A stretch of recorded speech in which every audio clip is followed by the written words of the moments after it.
I like how I'm outside, but the camera's inside. But because I got the mic, you can still hear me from outside. Like, this is so cool. And the people are watching me, they probably think I'm crazy. But sure, look, we still move. Hi, when was the last video I posted? My good God, it has been so long. Before any of you guys come for my neck, let me just say something. I can explain. So in this video, I mentioned that I was working at Enterprise and I found it really, really difficult to work those long shifts and come home and create because I was so tired. I would work 10-hour shifts, 45 hours a week, each week, and then try squeezing whatever little time I had to make some shorts, and it just wasn't effective. Let me be honest with you. I decided to take a bit of a break just to focus on working, but now I'm approaching the end of my internship. In fact, I'm going to be finished next Friday. We thank the Lord. So now that I have a full year's experience of working in the corporate world as an intern, I thought I would, do you guys a favor and make like a short video of the things you need to know if you want to go to an internship, if you're already in an internship. So I thought I'd do you guys that much since I haven't been consistent with creating. So ladies and gentlemen, here are the 5 things you got to know before you start or while you're in your internship. Let's go.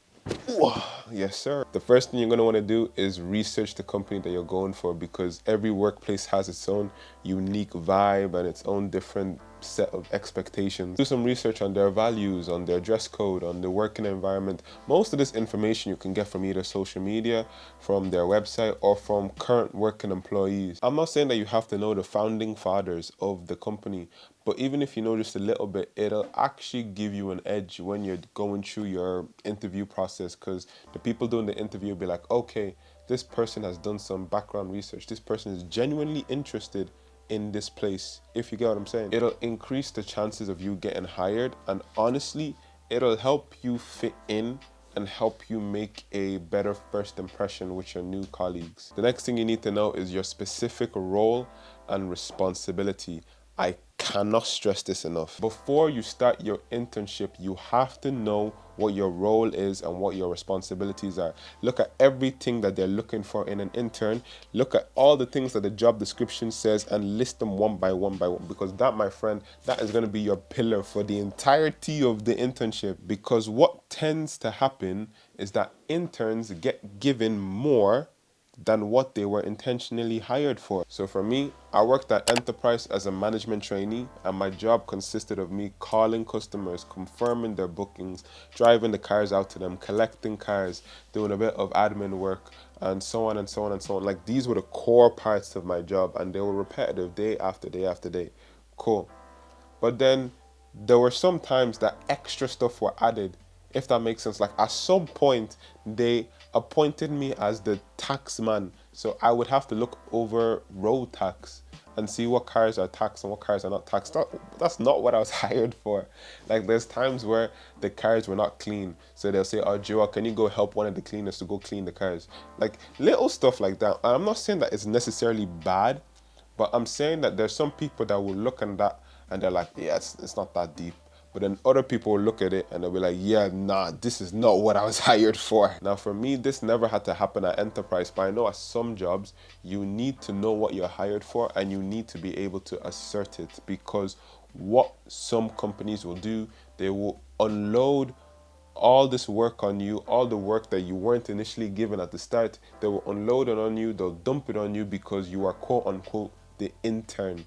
So know what you're hired for and assert it when you need to, so that people don't walk all over you. The third thing you got to do while you're interning is set goals. For crying out loud, set goals. So if you're like me, one of your goals might be the academic aspect of the internship. So you might want to, get your portfolio done and get all the things you need to get done while you're on the internship, so that you get a good grade at the end of the year. But also have personal goals as well. Have personal goals. Like, for me, one of my goals at Enterprise was improving my communication skills. For those of you that know me in person, you know I can talk for days. But when it comes to a business setting, a professional setting, I kind of struggle to find my words. Sometimes I kind of lack the confidence, because there's a certain way you want to present yourself in a professional field. I'll never forget one of the first times at Enterprise, the customer rang the phone. I picked it up and I froze. She was talking, she was like, hello, hello. And I was like, I froze.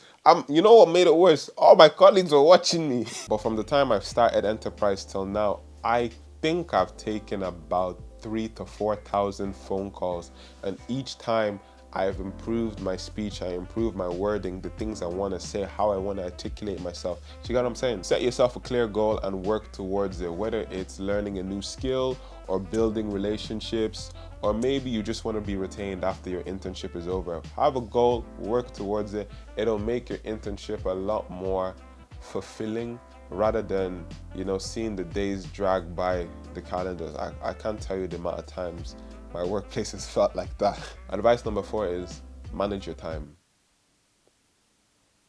Manage your time. This is not a drill. This is not a joke, because listen, as someone that worked 45 hours every week, I can tell you my time management skills were so poor. You know what it is? Before I started my internship, I was already doing extracurricular activities, whether it was going to outings with my friends or going to the gym or doing all these different things. And my big brain assumed that if I started a job, I can just go to work and then do these things after work, okay? That lasted for about 2 months before I burnt out. I realized that I needed to make some quick changes because God forbid, if I continued the way I was going, I would not make it till the end of the internship. So what I started doing was using Google Calendar. I would draft out what my day would look like, what time I would wake up, what time I would go to work, time I would finish. Essentially, my day would be completed before it even started, so that when I started, I'm not wasting any time. I know exactly what to do and when to do it. And then I would always refine it, you know, say, okay, I went to bed at this time, and because of that, I woke up this way, so I'm going to try to go to bed at this time and see if that works a bit better.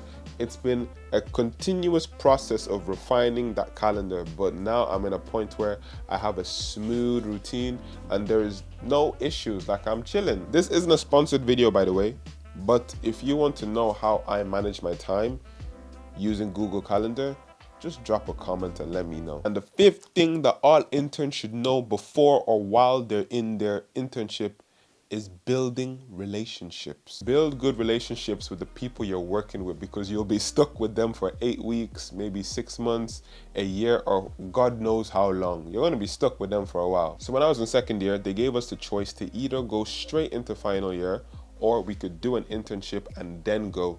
And the people in my year, some of the people, they saw internships as useless because, you know, you could always just do your final year and go straight into a job afterwards. But some people forget how much of an advantage you can have by doing an internship. One of them is the amount of professional connections you can create. So Enterprise is a really big company and they deal with a lot of businesses as well. So I've had a lot of opportunities to talk to many different people, whether it's your day-to-day average customer or whether it's big bosses or big CEOs. I've talked to so many different people, and just by talking to people, you can increase your visibility, you can access different kind of resources, you can exchange knowledge, you can probably get access to mentorship or guidance. You can get access to so much and build such great relationships just by talking to people. So don't be scared to put yourself out there. See the lady in the blue car beside me, she's looking at me, she's like, who is this weirdo talking to himself? I promise I'm not crazy. But yeah, that pretty much wraps up this video. If there's anything else you'd like to know, any specific things you'd like to know about me interning, or maybe you're interested in applying for Enterprise, just, I don't know, drop a comment or send me a DM, or I don't know, say something and I'll answer your question for you. Yes, sir. And again, now that my internship is basically over, I'm gonna try my best to post more consistently. So yeah, you can hold me accountable to that one. Okay, I'm gonna leave you to it and I'll see you guys in the next video. Take it easy.